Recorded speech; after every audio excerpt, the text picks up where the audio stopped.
Hi, everybody.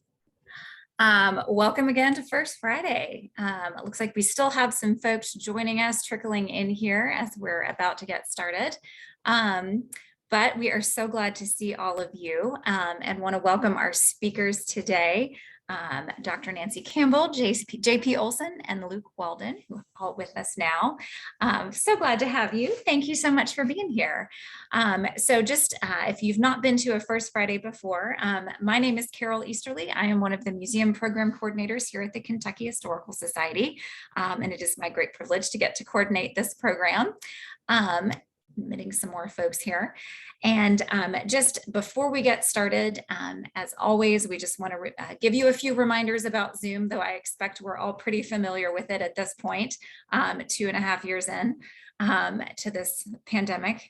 But if you will just remember to keep your microphones muted throughout the program so that we don't have any accidental interruptions or background noise. We appreciate that. You're welcome to keep your camera on. We like being able to see you smiling back at us. That's nice. And of course, just please treat all of the other guests, the host and speakers with courtesy throughout the program. You're also welcome to submit questions or comments at any time throughout the program. You just want to use the chat feature, which is that little conversation bubble down at the bottom of your screen. Few upcoming events that you will want to know about at KHS. We have a new genealogy related book club starting. That next meeting is going to be on the 26th, or first meeting I should say is going to be on the 26th. They're actually going to be looking at some novels that are fictional stories, of course, but they serve as genealogy case studies to help you. It's a fun way to kind of see how genealogy research, how it relates to real world practice. So I encourage you to sign up for that. Pre-registration is required, at least for the first event, and that is free. It's tax season again, yay. But the upside of that is that you now have a great opportunity to support the work of local history organizations around Kentucky. When you're doing your taxes or having them done, be sure to look for line 38F on your Kentucky state tax return. Check that box, and then you can indicate a donation that you would like to give to the Local History Trust Fund. It just comes right out of your tax refund, so you won't miss it. And all of that money goes into a grant pool, and local history organizations around Kentucky apply for the funding in the fall. KHS administers the application process and awards those grants in the spring or in the late winter. So it's a really great process, and such great work that's being done around Kentucky by local history organizations. And we are really fortunate to get to be able to support them in that. Okay. All right, I think that's all I've got. So I've got Dr. Nancy Campbell as a co-host of the meeting. She is joining us from New Jersey today. JP and Luke, are you guys also up in the Northeast? Okay. I'm in Providence. Can you hear me? Mm-hmm. Great. Sounds like we're all having some special winter weather. And I'm in Brooklyn, New York. Okay, all right. And I'm actually in Troy, New York, which is upstate New York. Okay, I got that wrong. I'm sorry about that. So Dr. Campbell teaches at Rensselaer. Did I pronounce that correctly? Okay, Polytechnic Institute up there. She is a historian of medicine and science. So looking forward to her perspectives on the Narcotic Farm that used to be in Lexington. JP and Luke both are involved in various aspects of filmmaking and writing as well. So excited to hear their perspectives on making the film and writing the book as well. All right, guys, if you are ready to go, I will let you take it away. Thank you. Actually, Carol, we thought we were going to start with the film. Okay. Yes, we can do that. If you could just start the first 5 minutes or so of the film for any of you who haven't yet seen the film, The Narcotic Farm, made by JP and Luke, in which I appear as a talking head. We should go ahead and show the first 5 minutes or so of that. It's up to time code 5 minutes and 35 seconds, right after David Deitch has said, is it a medical problem, a criminal problem? What is it? And then that's a good place to stop. That's a good place to stop. Okay. Yeah, 5:35. Right. I've got it queued up on my computer right here. So I'm just going to screen share one more time and then we will we'll let that go. All right, here we go. And we are going to, I need to get that on full screen.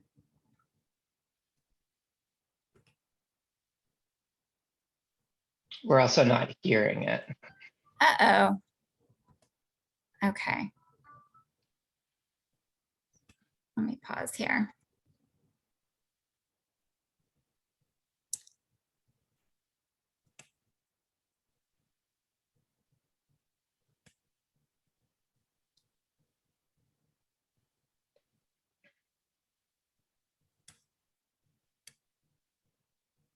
Okay. I do apologize for that, guys. I can put the link to the video in the chat. Okay. And people can watch it up until 5:35 and then come back and join us. Or would it, I can have you share from your screen if that's easier too. I can also make you a co-host. I have a technical limitation that with my speakers on my laptop being blown right now. So I'm listening on my little earbuds, so you won't hear it from mine. Okay. All right. How about if I just put the link in the chat? Does everybody know? Give a thumbs up with your reaction or a hand or something if you know how to go look at the chat and play a link. Gotcha. Everybody, all right. Do that. So I'm putting it in the chat and you're going to play until 5:35. Okay. And then so I come will back and join us. Do you want me to play it and try to screen share again? Sure, give it a shot if you can get the sound going, but I'm putting it in the chat. Here we go. All right. Let's see here. All right.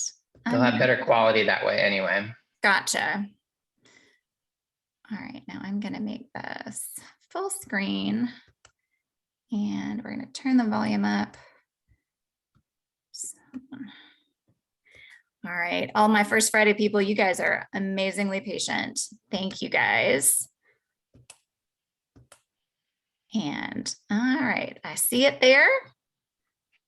Let's try it again. Everybody turn your volume way up. Try it on this computer too.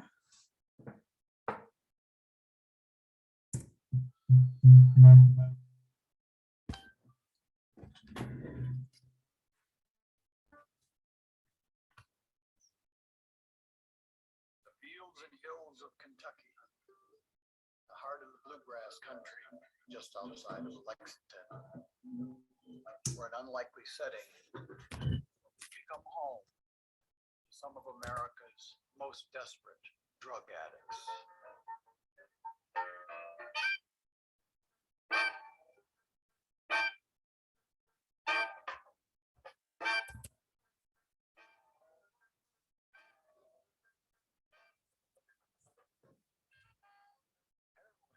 Turned me into scum, where I would do anything to get the money, to get the dough.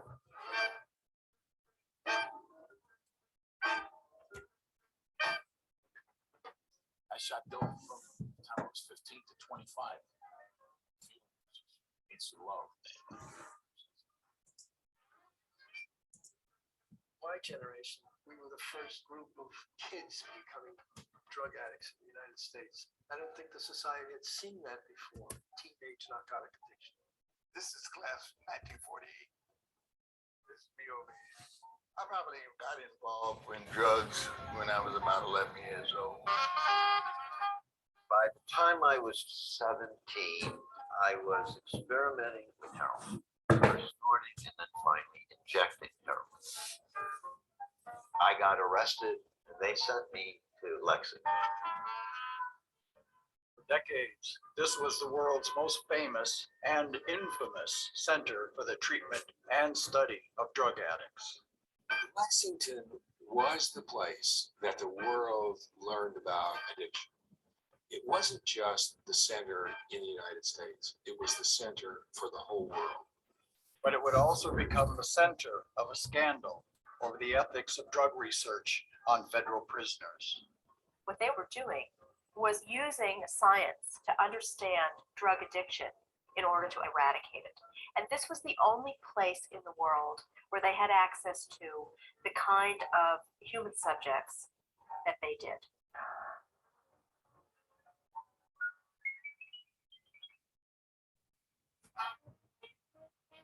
The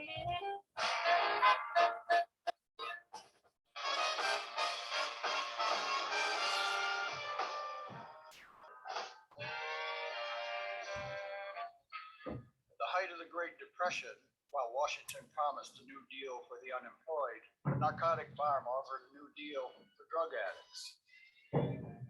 Addicted convicts would be incarcerated at Lexington, but they would also receive treatment for their addiction. How you feel? Any better? You okay now? I think I'll get tomorrow. That's good.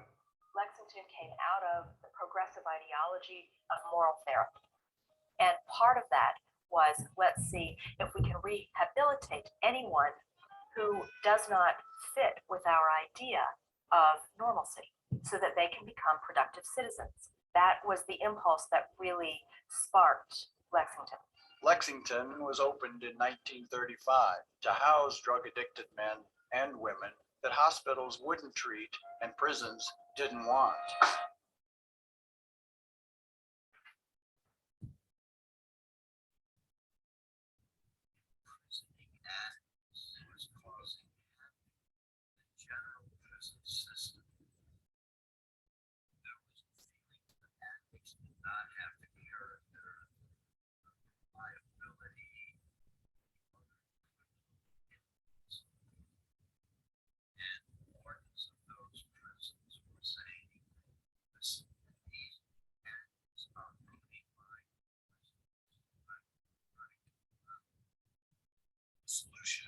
Lexington, prison just for drug addicts, run by doctors in the U.S. Public Health Service.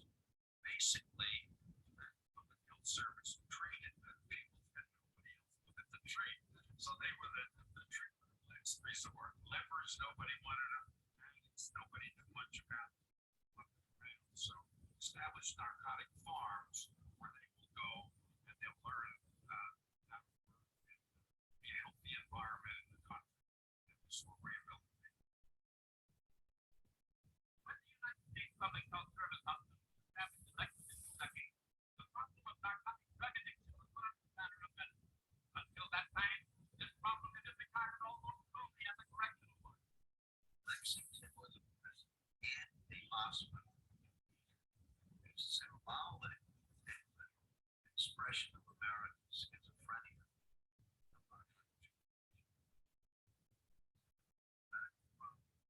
Social problem, what is it? All right, I think that's where we were going to stop. So let me pause that video. All right, let's see. Thank you. Thank you. So Nancy and Luke and I were talking this over, so we've got our showdown. So I think I'm the first up. So first, I would urge everyone, because obviously Zoom is not made for theater quality audio, and it's always a complicated scenario to get something to sound good in any kind of environment remotely. So I would encourage everyone who hasn't seen the film to go into the chat room and just save that link, or if you look up Narcotic Farm under Vimeo, you'll find examples of it where you can watch it and hear that. So I don't know how difficult it was for others to hear, but what that portion of the film is laying out is just the creation of the facility. And that leads me to the creation of the film was straightforwardly, absolutely 100% because of KHS, because Luke and I, when we started working on this project, and then Nancy and I and Luke started working together on the project, because we were essentially talking to the same people, and it became pretty clear it would be best to join forces and try to do this in a really full way. Luke and I in particular, as you do in the documentary film world, you sort of fake it till you make it. And so we knew we had a really interesting story, but we didn't necessarily have the visual elements to support a compelling documentary, which we like to think this became, to really breathe life into a history that could be abstract and difficult to without the actual people who were there talking about it. And so the story, and it is true, is one late night, which there were many, working in our studio, which was on 23rd Street in Manhattan, late into the night, Luke eating Doritos, me drinking Gatorade, just trying to stay awake. I remember I remember deciding to do a image search on Google, and this would have been 2007 or 2005 or 6, 7, something like that. So it was somewhat of a new feature to my memory, or I hadn't thought to research in that way. And I looked up the name of the facility, and I got this visual of a graph. And that graph led me to KHS, which led Luke and I to call KHS and say, there seems like you might have a little material about this facility that we've gotten some grant money to make a film on, but actually, like, full disclosure, we don't actually have all the material that we would need, really, so we're still looking. And so what ended up happening was, in very short order, we came to find that the vast majority of certainly the single largest collection of material in the film and in the book comes from KHS, and we are forever indebted to the organization for that. In addition to Charlene Smith, formerly of KHS, Diane Bundy, and Kevin Johnson were all partners with us in this. And we called up, said, we'd love to see what you have. And they said, we would love to show it to you, but you need to give us a couple of months because we have box upon box upon box of this material, and we don't actually know what's in it. And you're the first person to ask. And understanding how the archival and historical archiving world works, such a boon, because so much material, there's just one story after another of someone throwing out incredibly valuable material because they didn't know where to take it. And so an organization such as KHS is invaluable. This film would not exist without KHS, full stop, no question about it. So you really have our eternal gratitude in finishing the project.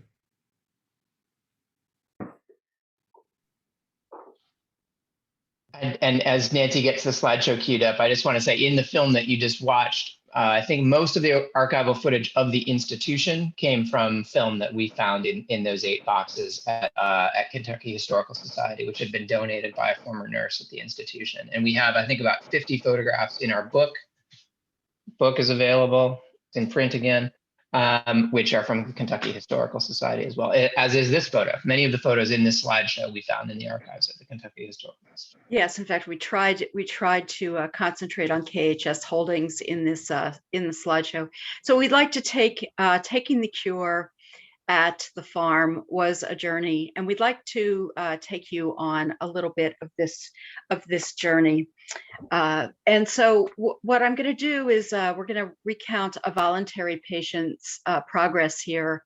Vols, as they were called, could show up at the gates of the farm and check themselves in, carrying often documentation from their doctors attesting to the fact that they were an opiate addict.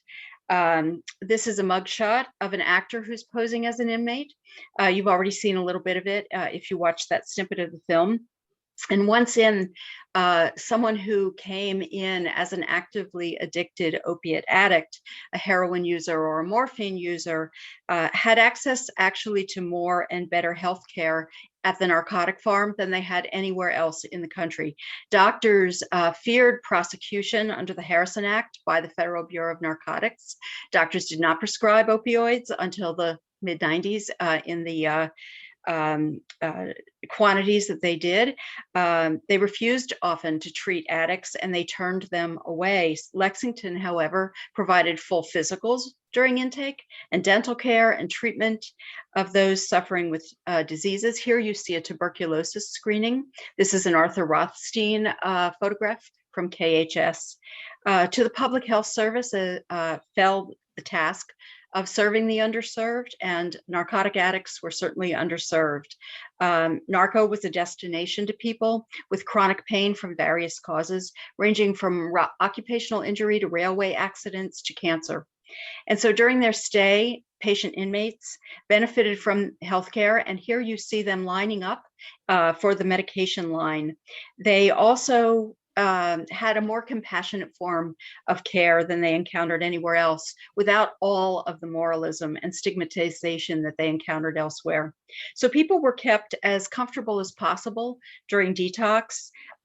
This flow bath, which JP refers to as a primitive jacuzzi, was made to keep people comfortable as they were going through withdrawal, which is a harrowing, often physical experience. And after 1948 at the Narcotic Farm, people who entered with an active habit were tapered off on methadone for a couple of weeks before they were put into general population. And so both the physical and the psychological needs were addressed during detox, which was, as I said, an anguishing process, no matter what the source of the addiction might have been. Now, only 1/3 of patient inmates were volunteers. 2/3 were people who they were serving sentences. They were sent there by judges and federal marshals, and they were transferred to Lexington from other institutions. So they presumably did not have active heroin habits when they came in, and they did not go through detox. So detox was generally an experience for the volunteer, and volunteers could leave at any time. Although the cure was said to be 6 months, they often did leave against medical advice. After 1941, women were admitted to Lexington, and they came in as both vols and cons. People in the patient inmates were really never treated so well as they were when they were at the Narcotic Farm. And so you see here a very pretty young nurse giving a manicure to a guy who's reading a newspaper, possibly the Racing Form. And he really represents what the modal patient looked like prior to the war. And that would be a white, older male. And that population changed after the war. However, let there be no mistake that treatment was the goal of this institution, despite the prison-like atmosphere. And you'll see in some pictures bars in the windows. Rehabilitation was really the goal. This approach signaled a real belief in the intertwined nature of addiction, the physiological, the neurological, and the psychological nature of opiate addiction. And from the very first day, and I promise this is the last slide that's heavy on text, but from the very earliest days of this institution, the hospital's approach was based on this assumption that this is both a physical and a psychological thing, and that actually the psychological angle was much more important. So the U.S. Narcotic Farm was always both a prison and a hospital, and you really couldn't pull those apart. And it offered vocational and recreational therapy, but it was also a farm. Luke, that's your cue. It was a farm. The founders of the institutions envisioned patients leaving addiction leaving Lexington really cured of addiction. And part of that was the idea, there was a deep belief in rehabilitation and in the potential of these addicts to become honest, law-abiding citizens, productive members of society.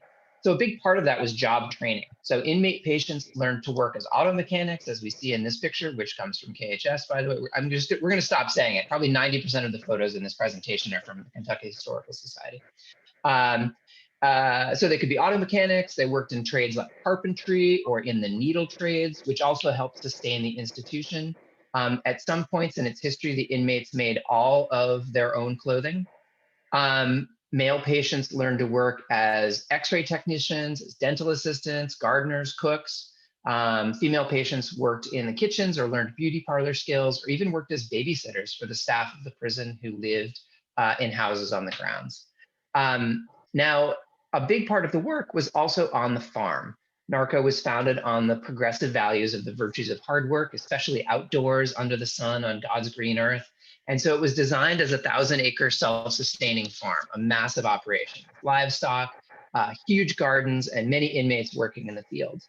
As a measure of the scale, former farm administrator Bob Macklin told us very proudly that in one day in the 1950s, the inmates canned 1,500 gallons of tomatoes.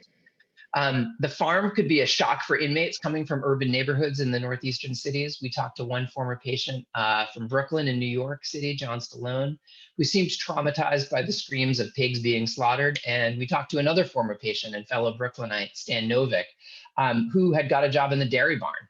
Here's a city kid. He was a teenager. He was up at 4 a.m. milking cows, and he did not like farm work. And that was part of his motivation for wanting to leave.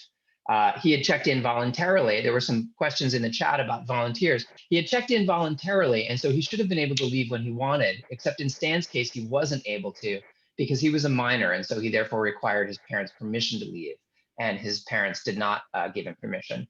So one morning, as a rebellious teen, he packed up his few belongings, grabbed some chocolate bars, and when he was supposed to be heading out to milk the cows at 4 a.m, instead he was over the fence and walking out of Lexington. He remembered kind of fondly to us walking on a railroad track heading to Louisville singing, "I've been working on the railroad." And unfortunately, when he eventually got back to New York City, it wasn't long before he was back on heroin. And this was unfortunately a very common recurring pattern at Lexington. What's the next slide, Nancy? Are we into recreation? So a big part of the therapy there was the idea that competitive sports and recreations were considered therapeutic activities that could replace the degenerate values of the streets with positive social values of teamwork, fair play, and sportsmanship. So the institution had tennis courts, it had a bowling alley, baseball games, basketball, billiards, golf. As former farm administrator, art therapy, we saw a lot of art, music. We'll hear JP talk about music. As former farm administrator Bob Macklin told us, it was like a country club, but it wasn't just for fun. And we can tell how important the administrators considered recreation to be because staff carefully recorded the time that inmates spent. In 1937, inmates played over almost 13,000 man hours of baseball, almost 12,000 hours of tennis, almost 8,000 hours of volleyball, 5,000 hours of horseshoe tossing, and about 4,000 hours of boxing. So recreation was a really important part of the program. And here we see this was again in this photo shows a beauty parlor setting for the women in the prison. There were questions in the chat about the proportion of men to women. The maximum population of men that was ever there was 1,500, and the max population of women was about 300. They were kept in separate wings of the institution at different times, and for a large part of the history, the women were in their own building. But the ratio of men to women varied significantly back and forth over the course of the history. So Narco, was founded to kind of emulate an American small town. It had its own fire department. It had a dentist's office. It had baseball, a farm, a mechanic's shop. But what it inadvertently became was sort of a fraternity for addicts, a fantastic lodge in which addicts came together and shared and developed the culture of the American junkie in the mid-20th century. In the same way that any prison brings together and concentrates people with criminal skills and knowledge, the farm Narco brought together people with the skills of addicts, and they shared what they knew. What's a good place to score in this city? So the fact that there was almost no treatment available anywhere else at the time, and the fact that addicts could volunteer into the prison meant that many, many addicts in the mid-20th century spent time at Lexington, some returning again and again and again. And the importance of the institution's role in this new culture of American addiction can be seen in the role it plays in several books written by and about addicts at the time, including Junkie, written by William S. Burroughs, who spent time there as a patient when he couldn't get the opiates he needed to support his habit. And as we see here, Kentucky Ham, written by his son. So it had played a really important role in the sort of developing the social culture of addiction. And we're on to you, JP. A big part of that was music. So yes, in addition to all of the things that Luke had mentioned in terms of the Narcotic Farm being a really potent combination of various subcultures, one of the subcultures was the jazz music scene. And the reason why jazz in particular seemed to have a large presence within the facility, particularly in the 40s and 50s, 60s, and it really went on. It's a musical culture through the history of the institution. But the jazz world had large drug problems relatively early with opioids in particular. I remember in research speaking with a horn player named Frank Foster, who's a musician of note, who talked about in the 1940s, mid 1940s, you would have members of your bands just sliding off their chairs because they were on drugs. It was a real problem within the jazz community. It was spoken about quite a bit. And so as a result of several things, we have, if we could just stop the slides for 1 second, I'll get to the courtyard. But within this facility, you had a large number of jazz musicians. Many of them were caught up for arrest in part because jazz musicians were traveling through town and were somewhat easy marks to get arrested, because they would, if they were addicted, they might go to a city and it wouldn't take much imagination for the local narcotics officer to understand that they would be able to make an easy arrest. So as a result, the population of jazz musicians, and very talented jazz musicians in the film, for those who've seen it or those who haven't, Chet Baker, Sonny Rollins, members of Charlie Parker's band, possibly Charlie Parker himself, because we're not sure all of who checked into the facility, a drummer by the name of Elvin Jones, who within jazz circles is like the Jimi Hendrix of bop drumming, and the list goes on and on. So you have major high-level marquee jazz players, as well as people who are very highly skilled locally. So it created this musical culture that existed. In this picture, which would have been taken, I believe, either in the late 60s or early 1970s, this is the courtyard of the facility, and it gives you an indication of how music was a part of the culture and embraced and encouraged in similar ways to the other, the other aspects of recreation time, whether that's painting or basket weaving or et cetera. So there were high-level players. We had many, many conversations with people who were either working on the grounds, who grew up near the grounds, who were very aware that you had, I don't know who this person is in particular, but could well be the best sax player coming out of, Chicago or Detroit at that time. We have a couple more. Yeah, these, you don't strike a pose like that not knowing what you're doing. Like, that looks like somebody who knows how to play. And so it really was a rich musical environment. And the first slide that we saw, we don't need to go back to it, but that first slide that we saw, which was a more old school, almost supper club jazz looking photo, that's a band of a kind that went on to play on The Tonight Show. The video of that, the footage of it doesn't exist, unfortunately, anymore. But the bands were so high level that they were invited to play The Tonight Show. There were as many as 6 different jazz groups operating simultaneously within the prison.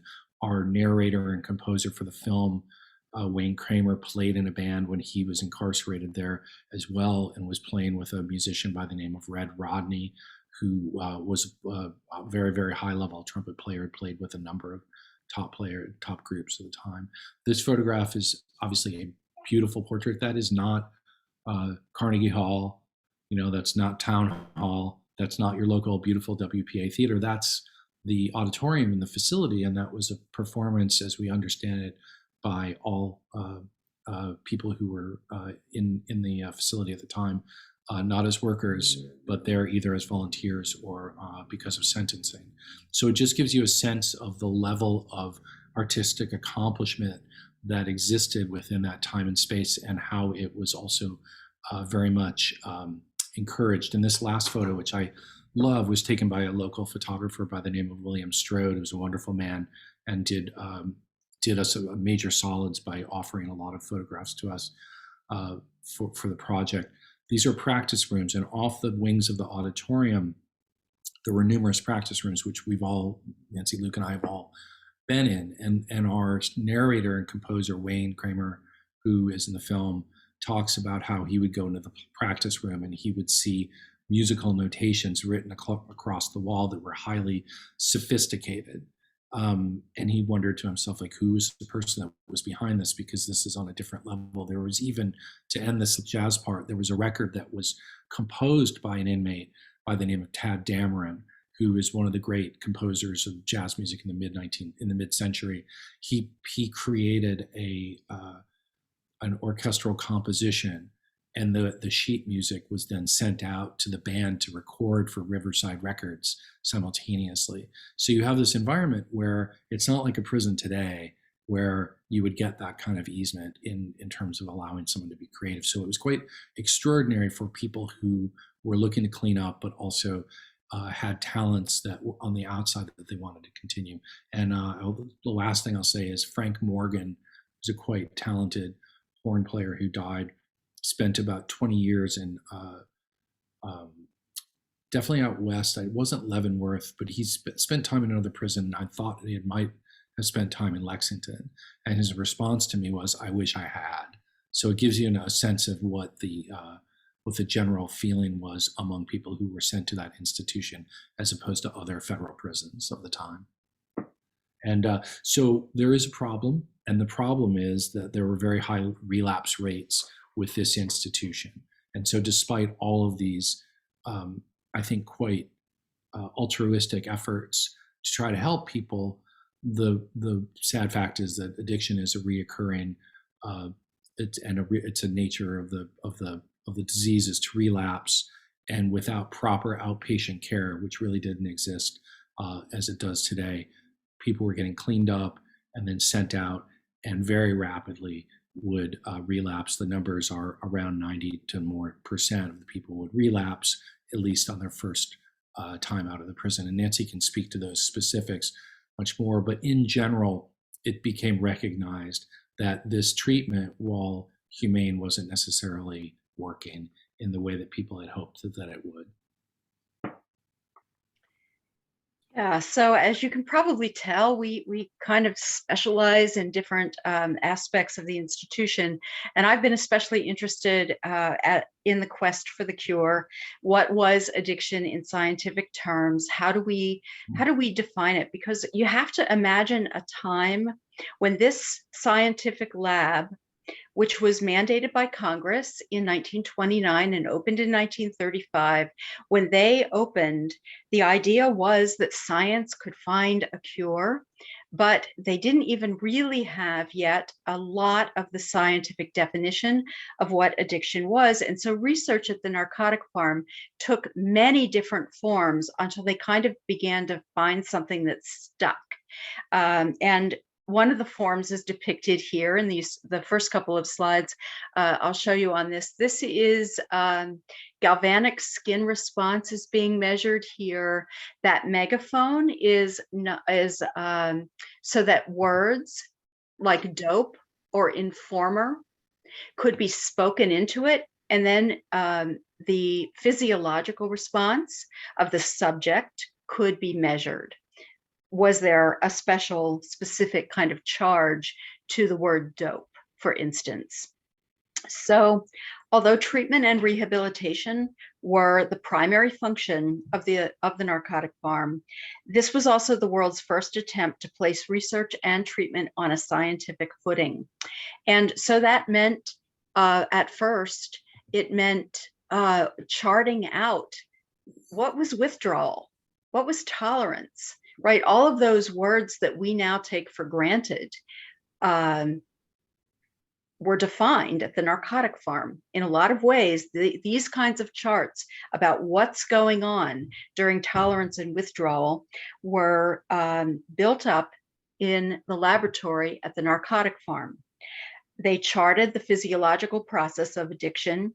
Clifton Himmelsbach, who was the founding director of the research unit at the Narcotic Farm, said of this work, it immediately struck me that this was a very, very dependable kind of illness, that things happen almost by the clock. You could predict, you could almost tell what was going to happen, when it was going to happen, and when it was going to fade. So I got the idea of reducing this to numbers of some sort and getting a real picture of this illness. I started with a 1, 2, 3, 4 plus based on the appearance of signs that occurred, and that was the first feeble attempt to quantify the morphine abstinence syndrome, which in many ways is still used today. So relapse, however, quickly becomes apparent. It quickly becomes the object, the rule. They know that this is the rule rather than the exception, then as now. Understanding relapse led to the basis for a lot of the behavioral research that continues today, what was called conditioned withdrawal, or the idea that people, places, and things were triggers or social cues for relapse. And they began to try to use every technology that came down the pike to figure out, including, I think they had the first EEG machine outside of a major Northeastern medical center. They tried to understand also, they were trying to look for a painkiller that would be non-addicting. So a lot of the research at the Narcotic Farm was connected with an effort to find a non-addicting analgesic, which of course we still haven't found, although we keep getting marketed wonder drugs as if they are not also addictive. So they would study compounds that pharmaceutical companies wanted to put on the market to see if they were addicting or not. And because they had a patient population, and you have to understand, the research ward, which after 1948 is called the Addiction Research Center. And that is a tiny enterprise. Luke told you earlier that the general population was sometimes as high as 1,500. The research ward held fewer than 100 people, and most of their studies were actually 6 people until the late 1940s, when they first studied methadone, which was brought to this country as a spoil of war. This is Harris Isbell, and he's looking in wonder at the number of new barbiturates and like phenobarbital, secobarbital, minor tranquilizers that are put on the market because he's studying them in this population, this captive population of human subjects. But he's really looking at what he calls the synthetic flood.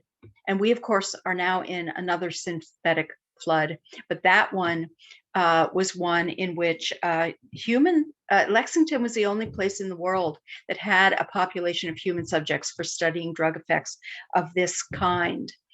And so, as I said, they tried everything, right? This photograph and the next one that I'm going to show you, they're actually trying to look at what's happening in the brain, because they know that there's something about addiction that affects the central nervous system, and they don't have MRIs and fMRIs and PET scans and CAT scans. They only have EEGs. And so they attach electrodes to people's heads, and they spin them around on this. We call this the spinning chair. And they try to figure out what's happening to their eyes. Are their eyes rolling? Because if their eyes are rolling, then they're on a barbiturate. If their eyes are not rolling, pinpoint pupils, they're on an opioid. And they understood that they needed to be able to differentiate these things, because people did not always, actually barbiturate withdrawal is much more lethal than opioid withdrawal. And so all of those kinds of things, and I just try to give you just the tip of the iceberg of the kinds of studies that they did there, led them to become the world's foremost authority on all kinds of psychoactive substances and how they affected the body and the brain, and also how people felt about them. They often talked to their patients and their subjects about what they were experiencing. And so that kind of subjective effect, which later came to be explored much more widely, was something that they did rather early on. This is Harris Isbell, and he's receiving an award from Bobby Kennedy, and that's Luther Terry, the head of the U.S. Public Health Service. All of the researchers and the doctors at the Narcotic Farm were members of the U.S. Public Health Service, often doing their national service for a couple of years or so before they went into private practice. So this is he receiving an award. These researchers were lauded as protectors of global public health. The World Health Organization took their recommendations about which drugs to restrict and how. So they were the only place that was really doing this kind of work at that time, and their data was used to make scheduling decisions in 1970 when the Controlled Substances Act, which we still function under today, went into effect. A lot of the data upon which scheduling decisions were built came from the U.S. Narcotic Farm. And they set out, so in other words, they were treated as highly scientifically respectable. And then this happened. And this is Harris Isbell many years later in the lower, would it be the right or the left-hand side of yours? And these are some of the subjects who also testified in Teddy Kennedy's hearings in the mid-1970s in the wake of the exposure in 1972 of the Tuskegee experiments, syphilis experiments on untreated syphilis in the Negro male. The Congress began to become much more interested in human subjects research and also in prisoner research on prisoners. And at that time, the U.S. Narcotic Farm was the only federal facility that was still including human subjects in research. And so they got into a fair amount of trouble, particularly for studies that they did in the 1950s. In the 1950s, when LSD and other hallucinogens of its type began to be studied by, and there were 80 different units studying these substances in the 1950s when the Narcotic Farm did. They were very widely studied drugs. Prior to the 1960s popularization or democratization of LSD, the Narcotic Farm did participate in CIA-funded experiments for a period of several years in that early period of time. And so the Congress in the 1970s, although the Narcotic Farm had been reporting every single year all of the studies and publishing all of their data and all of their studies in the scientific press, suddenly became very concerned with everything that had happened at the Narcotic Farm. And when you think about it, and what's very interesting about the LSD studies also is all those other 80, like the 79 other labs, they were all on white, middle class, often the researchers themselves and their family members and their lab assistants participated in those studies in the 1950s. At the Narcotic Farm, and this is actually reported in the publications from the Narcotic Farm about the LSD studies, this was the only study that was done on African Americans, but imagine how that looked in the 1970s in the wake of the exposure of Tuskegee. And so all of the ethical questions about human subjects research came up as a result of the Narcotic Farm. And as a result of that, and the National Commission and the American Correctional Association and so forth, the last day that the Narcotic Farm served as a treatment facility was December 31st, 1974. After that, the U.S. Public Health Service gave the keys back to the Federal Bureau of Prisons, and Lexington became what its founders never intended it to become, a prison. And so you really see the intentions across time changing. The various things that the scientific laboratory was participating in across time also changed. And I think, Luke, that you have a little bit more to say about that. Is now the time? I think now would be a good time for questions. And if we get to my little bonus point, we can. Yes. Okay. So I'm going to stop sharing the slides so that all of you can turn your cameras back on and start participating in question and answer. And if we do end up getting back to the human subjects research questions, clinical research questions, then we'll show just a little bit more. And just to point out, if anyone isn't in the chat, there have been quite a few questions asked and answered in the chat as well, which are interesting. But we would love to hear your questions. Thank you guys so much. Yes, chat has been popping while the talk has been going on. Love the questions that we've been seeing. So there's been lots of questions about lots of different aspects of the program, as well as a sister facility that was in Fort Worth, Texas. So If you guys would like to, we can do questions verbally if you want to in this session, or do please feel free to continue using the chat, and we'll keep an eye on that too. So if anybody wants to unmute and jump in with a question, please feel free to do that. I have a question. I'm curious to know, was it racially integrated from the very beginning, or did that come later? Yeah, it was an unusual institution in many ways, and the racial integration was pretty interesting because, of course, it was in the South, but many of the patient inmates came from the North. And so it was racially integrated from the beginning. And at the beginning, there were also a special population of Chinese opium smokers there were a few articles written about them. They tended to fade away, as did opium smoking. But the racial integration was often attributed to the public health services, the fact that the doctors and researchers often, and the staff, came from the North, but the staff in the clinical facility were often local. And so there were concerns about racial integration, and those had a changing life. Prior to the war, vast population was white, but post World War II, during the war, opium had been stockpiled across, and so people had difficulty getting it.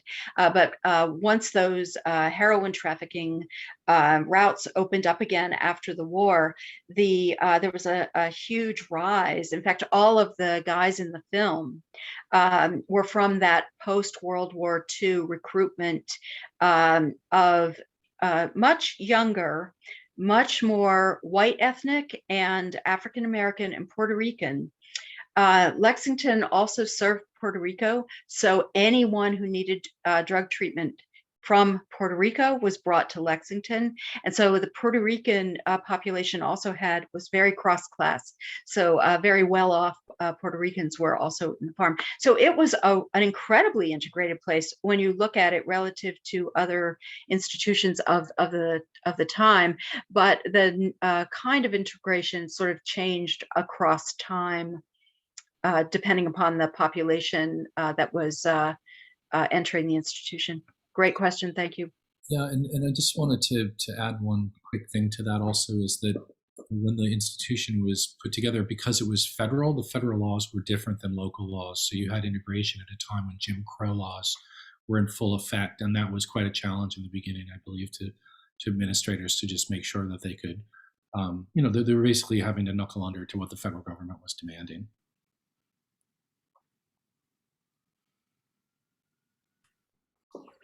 In the chat from Joe, who mentioned that she grew up nearby in the 1960s when she was a teenager in Lexington, and always heard about the facility as being a white collar kind of a prison. Would you guys agree with that assessment? Okay. It changed with time.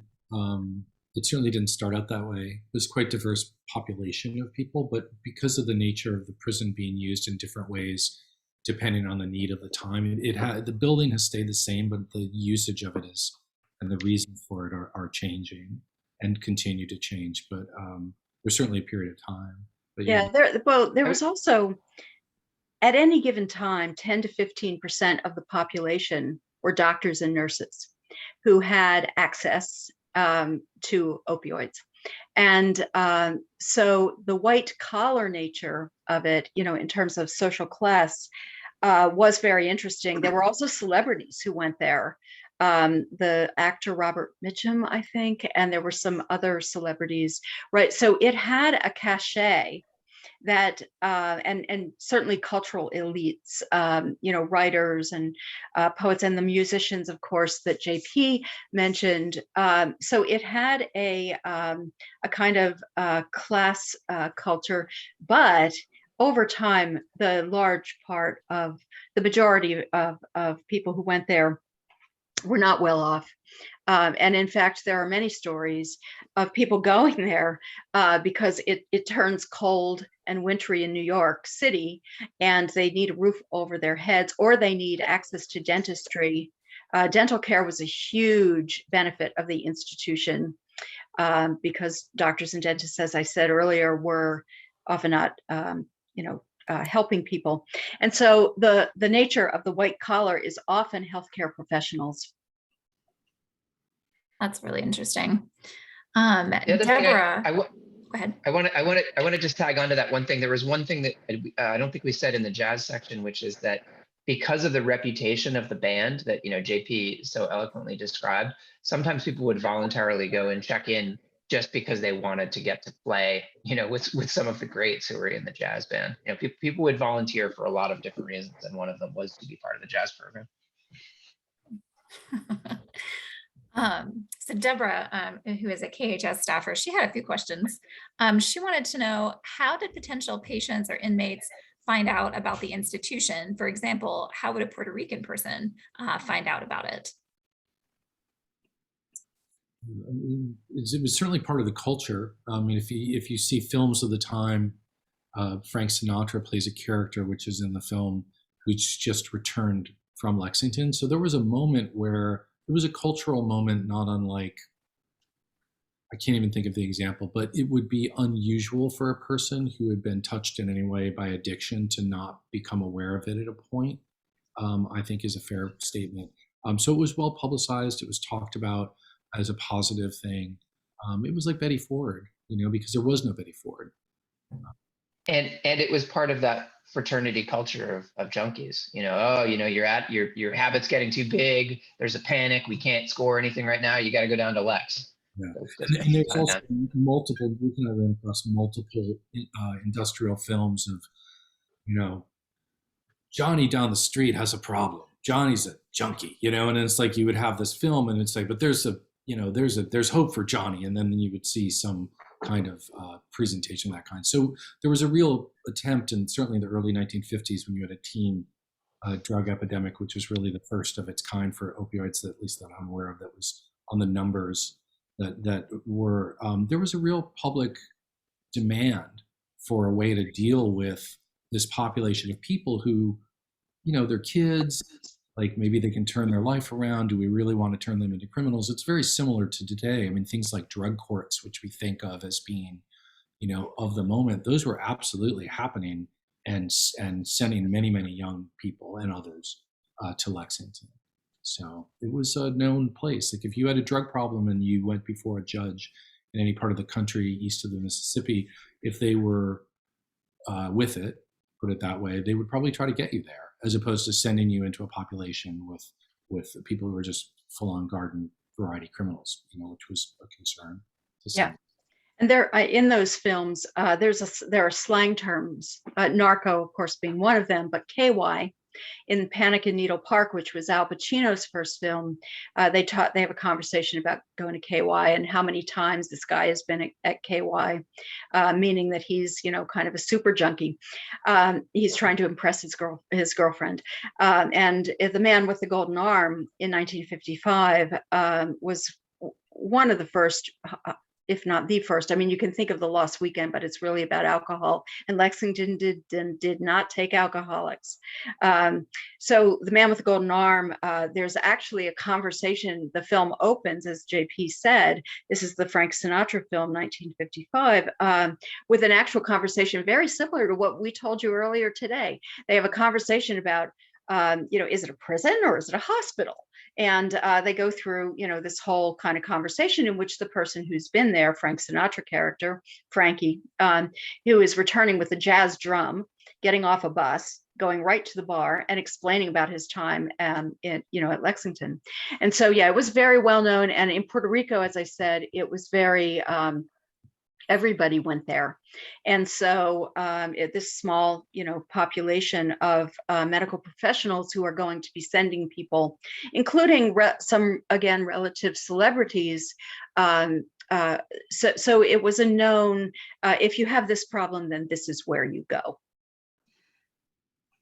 Thank you. There were some questions in the chat, and I just have caught up with them, but about training and psychiatry residency. It was the first psychiatry residency anywhere. And so a lot of the so-called two-year wonders, the people that I interviewed, I wrote a book that's more like a historian's book called Discovering Addiction, the Science and Politics of Substance Abuse. And it contains several chapters about Lexington, about the specific research that they did, about the scandal, the research scandal, the research ethics problems. But then also a lot of the people who I interviewed for that book, who tended to be doctors who had stumbled into the problem of addiction because they got assigned to Lexington. They could either go to Alaska or they could go to Lexington. They chose Lexington because for whatever reason, and then realized, oh, this is actually a really interesting scientific problem as well as a clinical problem. And so the psychiatry residents and the people who were the two-year wonders, as they were called, were very important. And then you also had the University of Kentucky, being so close by, so they had a lot of overlap with the medical school that began at the University of Kentucky. Abraham Wickler and Harris Isbell helped to start that and also with the psychology department. So I've also talked to, over the years, some people who were grad students in that psychology department who lived at Lexington for a year. One of them was a pharmacist who recounted mixing 50-gallon drums of methadone in the pharmacy. They had a compounding pharmacy in the basement that was very secure and very not the pharmacy up on the main floor. And so it was a place where there were a lot of people. This was a new science. It was a new kind of treatment. People were very interested in this. Sydney Lewis, the nurse who donated the collection to KHS, was designing, a lot of them were designing drug education programs, what would come to be drug education and prevention programs and drug treatment programs. This was cutting edge. And it's very interesting to me because, of course, the laboratory moved in the late 70s and early 80s. The laboratory, which was both clinical and preclinical, moved from Lexington to Baltimore to the Johns Hopkins University Medical Campus. And it's still there. It became the intramural research program of the National Institute on Drug Abuse. They don't always want to acknowledge their tie to Kentucky, but there's a continuous line of research that is still going on today. And Luke, maybe now's a nice time to say something about that. I just noticed, I'll follow up with that, but I noticed that Laura Halls has had her hand up for a long time. Thank you. Yeah, just a couple of things. I did grow up in Lexington, as did my father, who is 89 and still living there. So he lived through all this time there. He knew several people that worked there back in those days, as well as when it was a prison. And Lexington did always have the I guess perspective of it was attracting a lot of celebrities. So the notoriety that it got for Lexington pleased a lot of people there.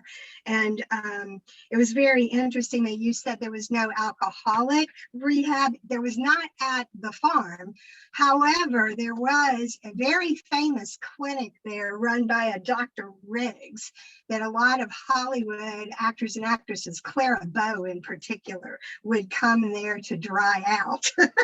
So my aunt knew Dr. Riggs very well.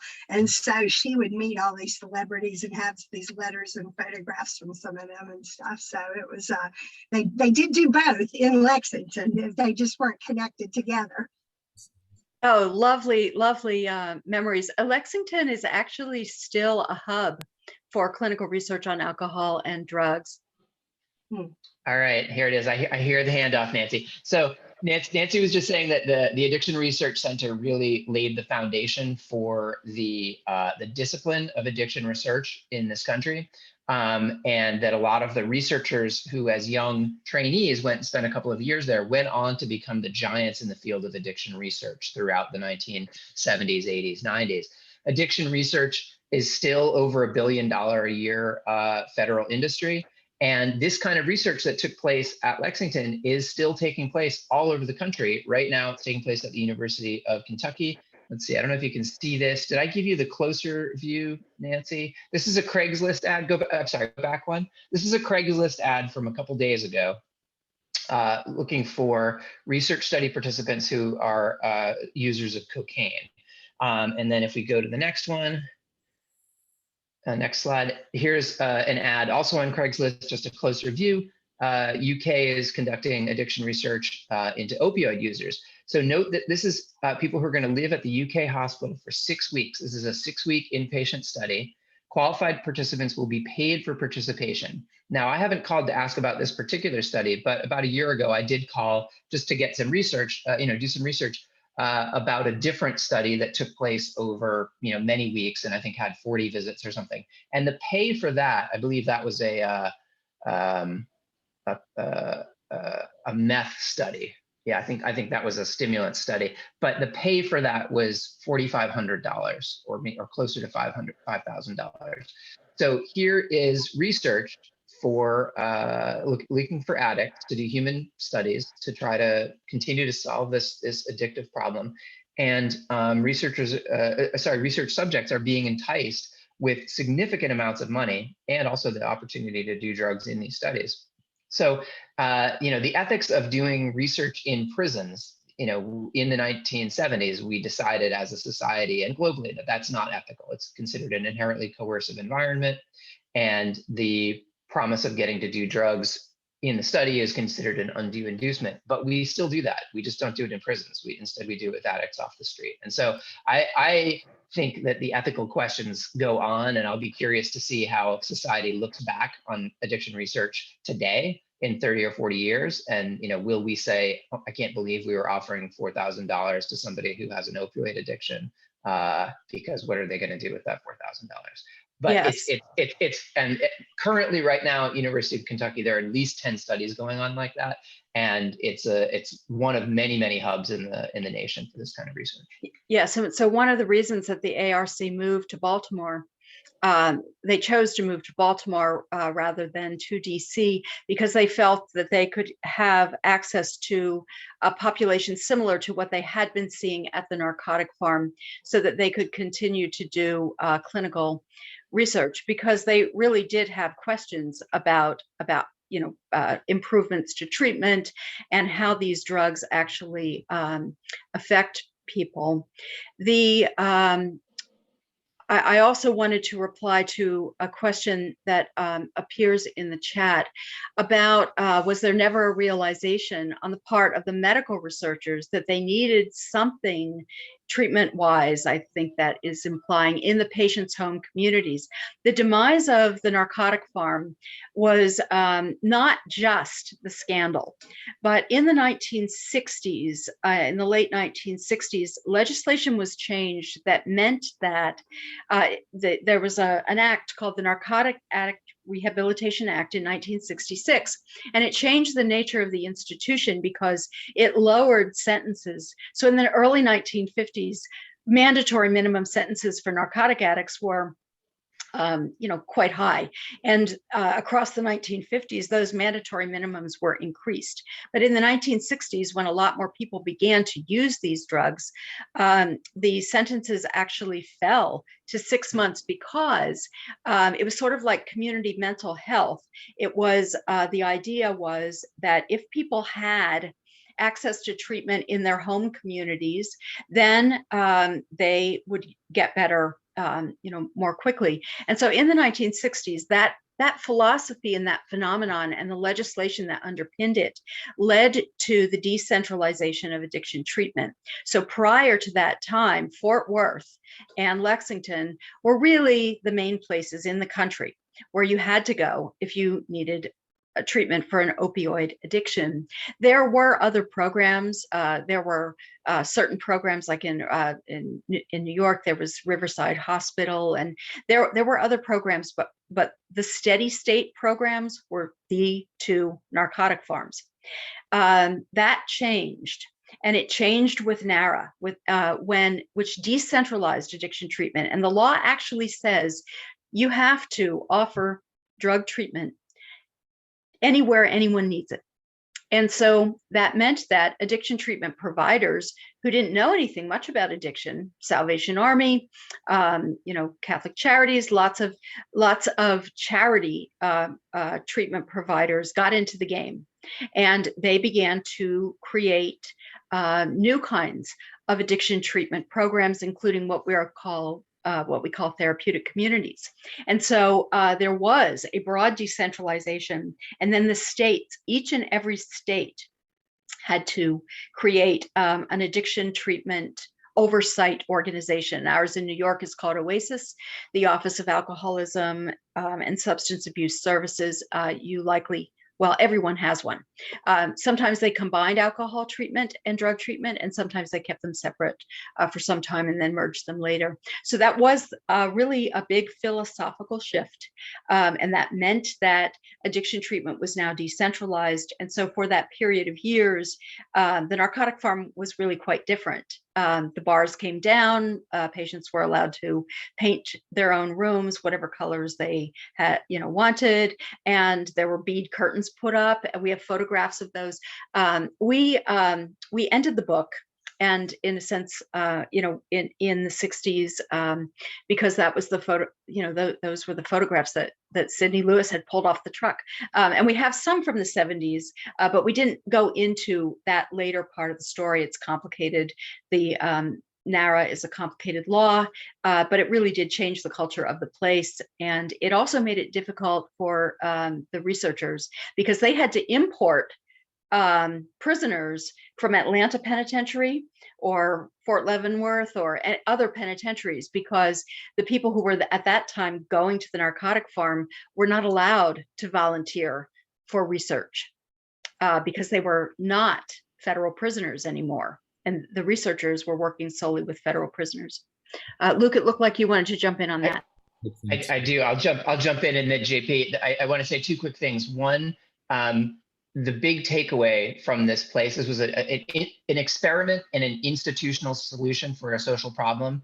And the big learning point was that doesn't work for addiction. That was the major learning that came out of it. So in a sense, it was a failure because it didn't manage to rehabilitate people, but it also provided this example where centralized treatment without follow-up is just not effective. And then the other thing I wanted to say is, was there a realization on the part of the medical researchers that they needed, that there needed to be chronic support? There was the research about relapse, and that led researchers there, in particular Abraham Wickler, to really study relapse as a feature of addiction. And so a lot of the language about relapse and about triggers, what triggers a relapse, all of that language comes from Abe Wickler's studies of conditioning at the Addiction Research Center, and is pervasive in recovery today. So there's just another interesting, lasting legacy of that. JP, what were you going to say? Yeah, I would say to kind of get one's arms around what was this institution, the analogy for Lexingtonians would be Narco was essentially like Kinsey for sex study. So at the time, Lexington being a somewhat remote location, unlike today, but it was somewhat of a remote place, and you had very high-level researchers working on a taboo subject, kind of away from the public, and having this incredible amount of learning. Now, Nancy, Luke, and I are all very positive on the institution at large for a number of reasons. One, large numbers of people would go there for treatment, and the likelihood volunteer treatment and in prison environments very easily were going to die had they not gone there. And I'm sure that kept many, many people alive. That's the treatment aspect of it. So while it was a failure in the sense that people would return and they would relapse, you could also make the case that they would have died.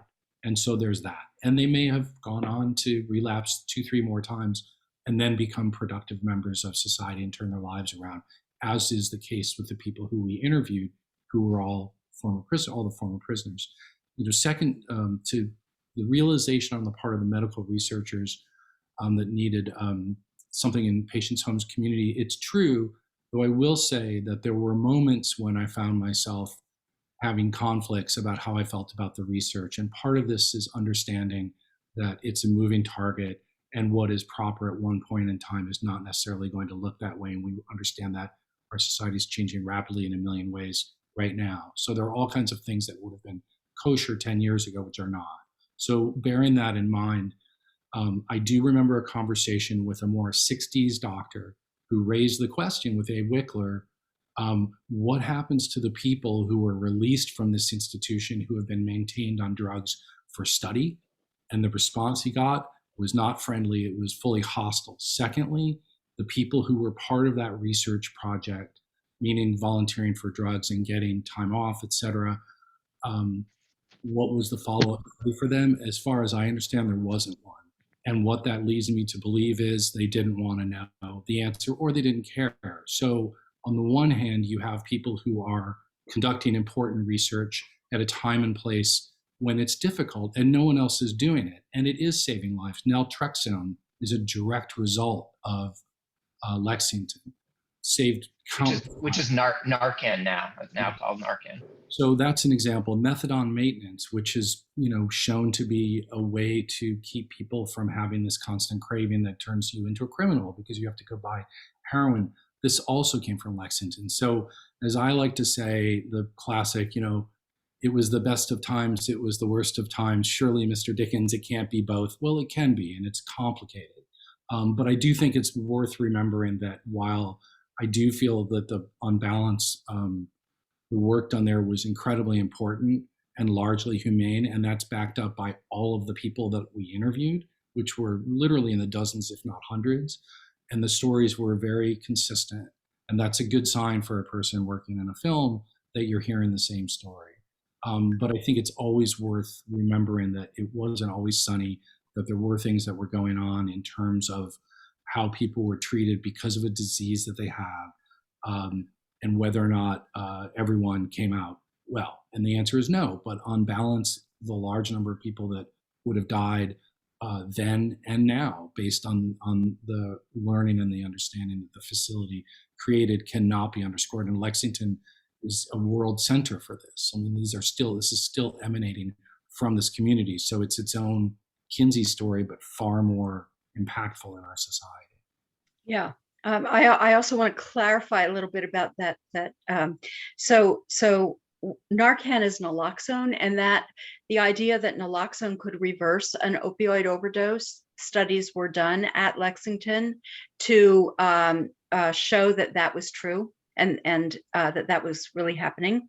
Then naltrexone, which is a narcotic antagonist and a form of treatment usually called Vivitrol, was also studied at Lexington. But I think the most important one, and methadone, of course, was studied, but the most important one is buprenorphine. And what's very interesting to me is that although the concept for buprenorphine and all of the initial studies of buprenorphine occurred at the Narcotic Farm, and then were continued after the Narcotic Farm, after the ARC moved to Baltimore. And yet in your state of Kentucky, it's really hard to get buprenorphine, which has been marketed under the name Suboxone, which is buprenorphine plus naloxone. And so it's very interesting that and I think about this all the time, and I'm sure you do too, about the current opioid epidemic and overdose. I've recently written a book about the history of overdose called OD, and it again starts at everything starts at the Narcotic Farm for me, and so I think that it's very important to remember that the people at the ARC, like these researchers Isbell and Wickler, they have been rolling over in their graves since 1996, and the putting of OxyContin on the market and the marketing and promotion of an opioid for not just chronic pain, but for the aches and pains of everyday life, and occupational injury, and all of the things that they would never have wanted to see opioids prescribed for. And so the concerns about the research ethics and these kinds of concerns, they really do change quite a bit over time. And it's our job, right, to kind of make sense of them. But it's also our job to live in a way that we can frame what we're currently going through in terms of this opioid epidemic in a historical way, so that we can try to find our way out of it. And I'm sure that many of you are looking for ways out of it. And now I think we're probably nearing the end of our Q&A. Thank you all, those of you who could stay on. Lovely questions in the chat, and such a wonderful audience. Thank you all for attending. And you can always find us. Buy the book, see the movie, and please the Happy Meal. Stay in touch. Yeah. Thank you so much for inviting us. Yes, please keep the history alive. It's vitally important that people remember this particular time and place, and it was the whole reason we did this. Laura's got her copy right there. Donate to the Kentucky Historical Society and support the work of archivists and librarians and their institutions all over the country. It's crucial. Yay. I was actually trying to show you I have your original one. Oh, good. Yeah, we have a lot of affection for that original. That's right. I have. We wish we were in person. We could sign it for you. I wish you were too. Thank you so much. Guys, thank you so much for being with us today. This was fantastic. And thank you for using KHS resources. It's always really exciting for us to get to see the way that the materials are shedding light on history and current events. So that's fantastic. You have no idea how ecstatic we were when we heard that you had, I think, 8 boxes of material that had been saved by Public Health Service nurse Captain Sidney Lewis when the institution was closing, and things were being thrown away. So much was lost, but it was just crucial that was saved. And it was just sitting, waiting for somebody to want it, and we did. And so then, your team did this incredible job of cataloging and getting it ready for us to use. So we were thrilled. Thank you. And yes, thank you. Someone asked a question in the chat. Can we access the recording again? I'm going to put the link in the chat right now, and you can just copy it and paste it into a document and save it somewhere, or make a bookmark on your browser. You can watch it anytime. It's free. It's on Vimeo. Share it around, pass it around. Here it is. That's the Narcotic Farm. Thank you. And we've been recording this session as well. And I will get that to Greg Hardison, our YouTube extraordinaire person, and he'll get the recording put up pretty soon on our YouTube channel. So if you'd like to check this out again, review any questions, you'll be able to do that as well. Please join us for our first Friday next month. We'll be joined by Dr. Jeffrey Perry, who's also done some great research at KHS. He's one of our former research fellows, and he's explored the topic of what was known as church discipline in Kentucky in the late 18th, early 19th centuries. That was how you got your problem solved. Usually, instead of going through the court system, you went to church. So very different time, and we will learn with him about that. So thank you again for being here. I do apologize for the sound difficulties. I'm at home today because of the snow. We all teach on Zoom. We're used to it. It's just the way it is. Yeah. You think I'd get used to it by now, but all right. Well, everybody stay safe, stay warm, and we will see you again next month. Bye-bye. Thank you so much. We need to do an exhibit on this. Nancy, JP? Yes. Wouldn't it make a fantastic exhibit? I just texted Stuart. Absolutely should do an exhibit. I would be very happy. We all would, to contribute. I have written so much about this place in all different kinds of venues, and it's always wonderful to get to present to an audience like the kind that you can draw in the state of Kentucky. So yeah, I would love to do that. Let's get that on our list. Yeah, you can call me anytime. I'm Carol can give you my contact information, I'm pretty sure, and we should definitely do it. Wonderful. Thank you, Nancy. That was absolutely marvelous. Thank you so much. Oh, yeah. Right. Well, Take it's so care. much fun for us to get together too. Again, we don't Ah. see each other very often. And so that was fun. Well, good. Take care. All Bye-bye. right. Bye-bye.